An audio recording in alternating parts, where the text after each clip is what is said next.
Mais sur Rock and Roller Coaster, dans le couloir de lancement, il fait extrêmement chaud. En hiver, si tu passes dedans, bah, t'as pas besoin de ton manteau, t'as rien besoin du tout.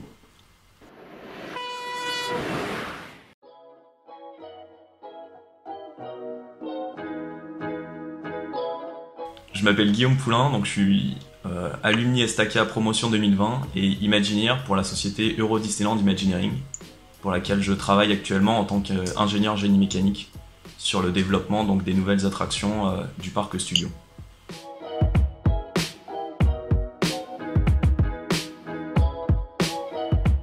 Je suis plutôt répondre à tous, surtout dans les listes de 350, répondre à tous.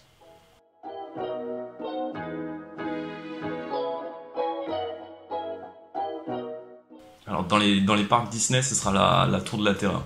La Tour de la Terreur, c'est top attraction, le show est magnifique, et les sensations sont vraiment bonnes. C'est celle que je préfère.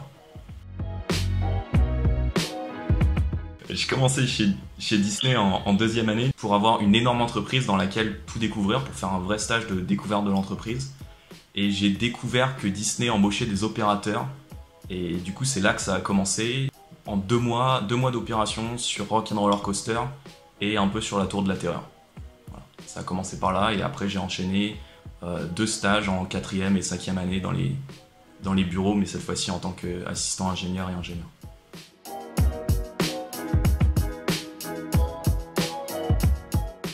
Il y a déjà les normes américaines, étant donné qu'on travaille sur des attractions qui sont la plupart du temps designées ou redesignées de concepts américains. On a déjà une base de normes qui est américaine. Il y a les normes européennes, il y a une norme européenne d'attraction, donc la 13814 qui est appliquée. Ensuite, il y a toutes les normes françaises. Et en plus de ça, il y a aussi des normes Disney, donc internes à Disney, qui ont été développées donc, pour tous les parcs. À la fin, on est tellement restrictif qu'on ne peut pas mettre en danger les occupants et les opérateurs des machines.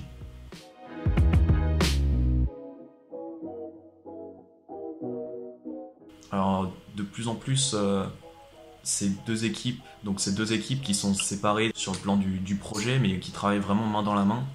Et c'est vraiment le ride, c'est vraiment un support pour découvrir toute la magie et tout l'univers qui va être proposé par les équipes de design, de show, d'architecture.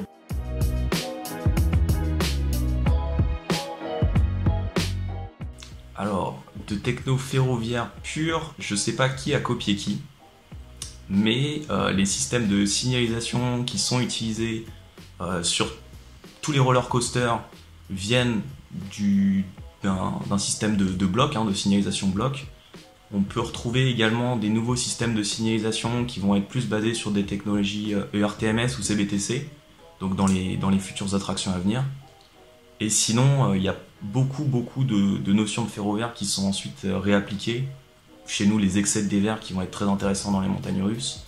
La seule différence, c'est que le train, il faudrait plutôt considérer que c'est une voiture toute seule, c'est pas du tout une locomotive, la plupart du temps, c'est pas motorisé en lui-même.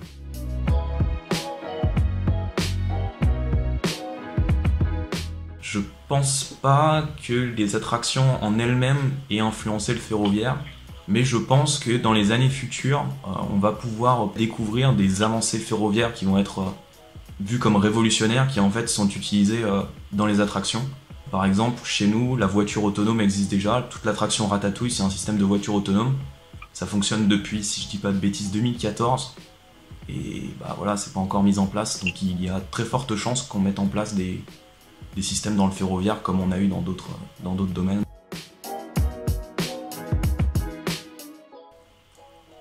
Alors le meilleur conseil que je peux vous donner, c'est d'apprendre le maximum de langues que vous puissiez mémoriser.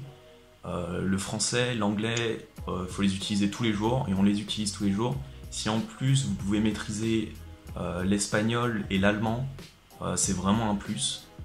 On a beaucoup de constructeurs qui font des attractions qui sont américains, qui sont néerlandais, qui sont suisses, qui sont allemands. Pouvoir maîtriser ça, ça ouvre le champ des possibles chez qui vous pouvez postuler et avec qui vous pourrez travailler très aisément.